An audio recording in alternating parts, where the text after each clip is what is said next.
Hey, this is Mac with PriceActionTradingSystem.com, and it's Monday. It's March 28th. This will be our chart lesson for today, and we continue to push higher. My target now, I'd have to say my target now is going to be this just slightly above 4,600. That'll be your measured move based on this range. This has been a great rally. Hopefully, I mean, we're in very oversold territory, but that doesn't mean anything.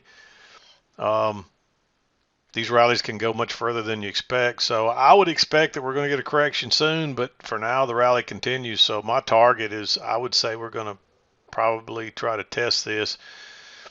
Here's the highs from the previous highs, double top or so here, and we haven't quite tested that yet. So we're real close. So we could find resistance here and turn down. But I'd be surprised if we probably don't at least test this measured move before we turn down. That's what it's looking like to me at this point. So um, we may have rolled over into a flatter channel here. So we just have to kind of see how this continues to work out. So, but that's kind of how I'm looking at it for now. Um, but it's been a nice rally. I mean, we've rallied from 41.50 to 45.70. So, I mean, you can do the math there. It's a 400 point plus move there. So um, anyway, it's been a nice move for 1, 2, 3, 4, 5, 6, 7, 8, 9 for 10 trading days. But anyway, let's flip over to the intraday chart, the 2000 tick chart, and we'll go through the trade. And you can see the chart here. We had the range early on. It's kind of been the MO lately. We start off just kind of sideways, and then we usually get kind of a choppy weak trend up. This is a really strong trend here. When we fell on this failed break lower, the buyers came in, and we had a little hesitation here, but this is a really relatively strong trend here. So it's hard to argue with that. It's a nice move up. So not a lot of trades here. This won't take long. Early on, we had a little bit of a downward bias until this failed breakout, and then it was all uphill after that. But there's not many setups that you could really trade. So, I mean, sometimes we get days like that. But anyway, let's zoom in here. We'll go through the trades and we'll wrap this day up. I don't have the trend line on here. There's actually a channel working up here. Let me go ahead and put that on. That's the way I would have originally drawn it, like that right there. And we do get a break, but we continue to go higher. But notice how we finally get this high, and then we make a lower high, and how far away we are from the EMA and how long we've been away from it. You may try to ride that back. It's a little bit aggressive, but sometimes those make great trades, and they're important highs or lows. Just like when we broke out on the low side, we have that important low. This was an important high at the time. When there's a pretty good move down, a nice little channel, you get a break and a couple of legs to a new low before we bounce out of there. But um, we're working lower. Unfortunately, you just don't get much of a chance. There is a second entry short right here. Notice that you get a first entry and then a second entry. Everything's still downhill here. And this was a little steep, so it could be flattening out. So you might take that trade. It's an inside bar, though. That's the problem. There a lot of times they're unreliable. And you see it did bounce back, but it ends up working. And so you may have taken that trade. There's actually a failed second entry long right here, but I don't think you want to go short into that support right there on another doji type bar. So, but anyway, this is a second entry short. Notice the new low, and you get a first entry, and this makes a higher low. So when it breaks lower, that is a second entry short. Even though it didn't break higher, it's still technically a second entry short. So I did mark it as a possibility. It's green, and it's I just don't like those inside bars, especially now that you got three of them stacked up there and one of them has no body. That's technically congestion, and you see it did come back before it went lower again. So I think you probably would have been out of this before it came back this next time. But anyway. And then of course we do make the new low, and then you make a first entry, you push through the EMA, and you make a second entry short. So when it breaks higher right here, that's a failed second entry short trap that gives you a long.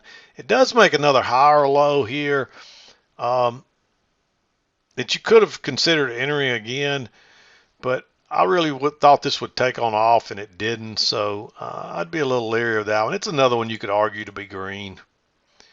But I like this trade right here. And the entry is one tick above this bar because that's where the failure occurred. However, your stop has to go below the low of the swing, which is down here. So even though this is your technically signal bar where you go long, your stop has to go below this bar because it makes the swing low. And then, of course, again, this is a higher low. And you might have looked at this as a double bottom and then a first entry, second entry. And so that's another way to look at that. We do come up here, we get a break of this yellow channel, and this is just sideways stuff. I don't see anything in there I like. There's a second entry long here on a higher low, but it didn't even make it back to the EMA. So I'd want to wait on a reversal, which comes here. Now you got a failed second entry short. You probably got a trap. So again, I don't know if I'd wait for this bar to close and go long up here. I'd probably do it on the engulfing bar if I was going to take that trade. And again, it's a little bit congested looking, so for that reason, I marked it green. It's not a really great reversal. It's not really where it's really not a reversal. It's just a failure, and with a chance to get back on with the trend. And we did already have a break in new high, but you would guess that we're probably coming back up here to test the highs of what may be a range. And so you are looking for prices to go higher there. And of course, we make a new high, and then we make another lower high right here. And again, you got to have room to get out between here and the EMA if you're going to take this. This is one I might take on the engulfing bar because I guarantee they trap longs up here. And so I like that just to ride it back to the EMA and get a scalp. And maybe you get lucky and it goes all the way to the other side. It doesn't do that, but it gives you a nice move here. And you can see, obviously, a lot of shorts had to exit here. Then we just kind of bounce along. We really go into this range, and then you get a failed breakout here, which is also a first entry, second entry short. So I like that one. Big bearish reversal type bar. That's a good looking bar. You do make a lower high here, but you don't have much room to this support, and you're back in the range. It would have worked, but I don't think you want to risk it. And then, of course, this is too big and right into the highs again, and then right back into the lows. So you're just not getting anything else here until you drop down. And notice you made a low, you tested it again. So that's like a triple test with enough room back to the EMA. I like taking that trade. And you can see the midline, that little small dashed blue line that's just above the dark blue line. That's the midline of the range. And you can see it's coming into play. We bounced there here, you bounce there here, here, and even here. You get a little failed break lower, but it's still a bounce at the midline. So I like this one as a triple test with enough room back. And again, that's a nice little move there. You don't know if it's going to get through that EMA, but you can see that's a 7-point move. So if you can get 3 or 4 points out of that, that's pretty good. Then of course we drop down here again and we have the failed break lower. There was a second entry short right here, but with it being an inside bar not breaking higher, I wouldn't take that. Because this is what happened. So it looks like there's enough room there. You could have easily scapped out, but you just don't know that ahead of time. And again, this is a failed break lower, so it could turn out to be an important low, which it does, and you get this move all the way back to the highs. And really our range is kind of dropped down here now. But we get a break, a few legs to a new high, and you can see when we made that high and that big bearish, it's just so bearish. It's hard to pass that up. As long as you got room to get out there, take that trade. And it does bounce. There's just enough room to get a scalp out of that. But if you didn't take that one, when it comes back and makes the little double top, and now you could count that as a triple test, and it breaks higher and turns down. It's a really big bar. I don't know that 30 ticks. And even if you're going to take the lower, trade it on engulfing bar, you still got 18 ticks. So I just don't know if you take that trade with that big a bar, but it's something to consider. And of course you bounce down here. Unfortunately, this is your signal bar, so you can't mark this one. Your second entry triggered right here. It's just not a very good setup. And you get a triple test here of those right across there. And again, no setup. And it runs back up to the midline of the pink one, and you get a triple test there, but again, no setup. But if you're patient for a few minutes, you get a first entry long, second entry long that fails, and you get a first entry short, and then it went higher again and turns back down, so it's a second entry short as well. And this is one I'd probably trade on the engulfing bar. You got to worry about this support right here, but we just pushed through, and we did so pretty convincingly. So as long as you got room to these lows, I'd probably be all right there. But you can see it did bounce a little bit, and that would have scared me after the fact. I would have probably taken this on engulfing bar because of the trap. But that support after this close with that much stem, I'd probably skip it.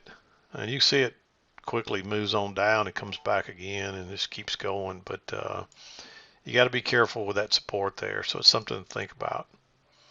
We get a second entry short here. Notice first entry, second entry, but that's your signal bar and it's not any good. If you had a good signal bar there, take that trade.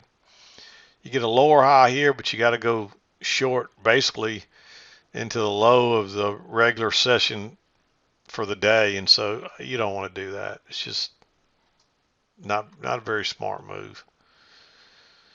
There probably is enough room to scalp out, but I wouldn't take that trade. And then we drop down and we're just bouncing along. There is a triple test way away from the EMA. The problem is you got a little bit of a range. There's probably still enough room, and that's not a perfect signal bar, but it's another one you could argue for if you really want to be aggressive. It turns out to be a pretty nice move, but it's not a great setup. Of course, we come down here and we bounce again. I didn't mark this one because we went lower here, so I'd want to wait on a higher low or a second entry or something, and notice that we drop on down again, and then you get a second entry long and a little room back to the EMA. I'd rather enter there. You could still argue for this to at least be green. And even this one I made it green because it's a new low. And if you wait on the higher low, you can't go long till here. And then you're still below the EMA. I'd wait for a reversal here or a failure, which comes right here. So when it breaks above that, that's a failed second entry short. And this is a actual reversal pattern. There's a difference between a failure and a reversal. A failure usually just happens counter trend with the trend when you're trending. And a reversal happens when prices reverse and start trending in the other direction, or where you're expecting prices to trend in the other direction. So even though it's the same pattern, they're really totally different setups. So be sure you understand that. And these are more, and failures are more advanced. And so if you're just learning price action, don't worry about those yet. Concentrate on the basics, because these kind of build on the basics. And if you don't understand the basics and you start trying to trade reversals or failures, you're gonna get yourself in trouble. So sorry, I'm not going to answer that. I'll call them back. But anyway, the reversal turned out to be a good trade. Just get a first entry there. You don't want to take that. You pull back here. You're just kind of chopping sideways here. I don't see any entry there. And then again, you run on up here and you're just running sideways. There is another triple test here. You made the low. You test it once. You test it twice. You got plenty of room. I like that one. We bounce again, but not enough room. It worked, but you don't know that ahead of time. So we did just break out, but I wouldn't risk that, not with that type of bar.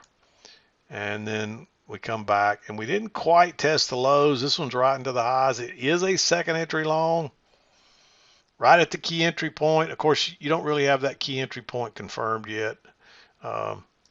It's way on up here before it gets confirmed, so you really can't go with that. So you're just playing the range, and we're not to the lows yet. So it does make a higher low here on a pullback, and you actually get a reversal here. I meant to mark that one at least green. That was one I couldn't really decide whether, but it's such a small bar. I mean, it's 6 ticks. You can actually enter on the 8 tick rule. It's a failed second entry. It's one you might take. And then there's another second entry here, but I didn't like where this one's set up. It's just kind of right here. It does confirm this trend line. So it's another one you could argue for to at least be green.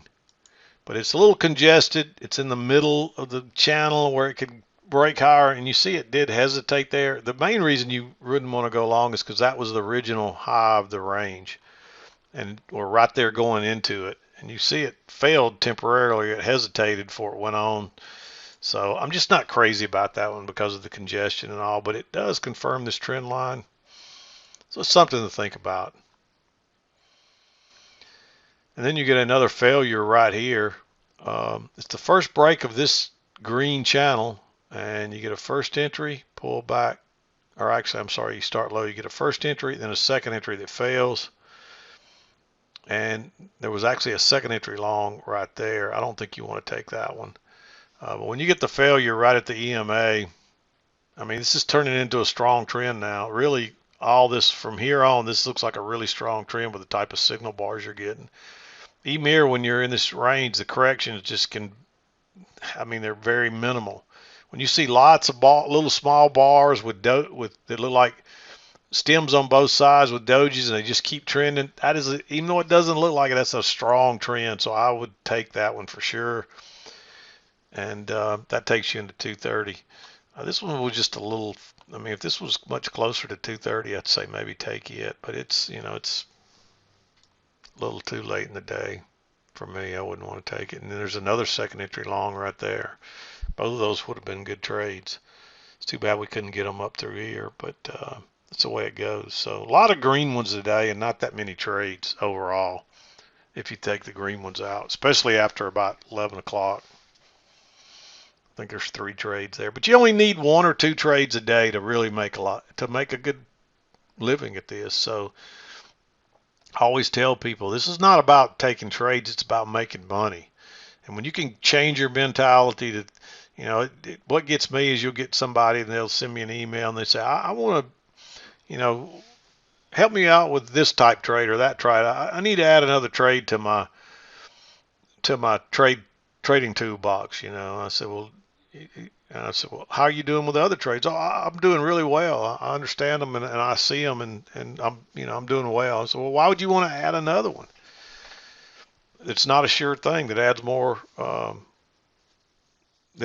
risk. You know, you only need 1 or 2 trades a day. People think you got to sit here and trade all day, which you don't have to do that. Make sure you understand that. The idea is to make money, not take trades. So if you can find 2 trades somewhere on this screen during the day that are almost sure things, then that's all you need.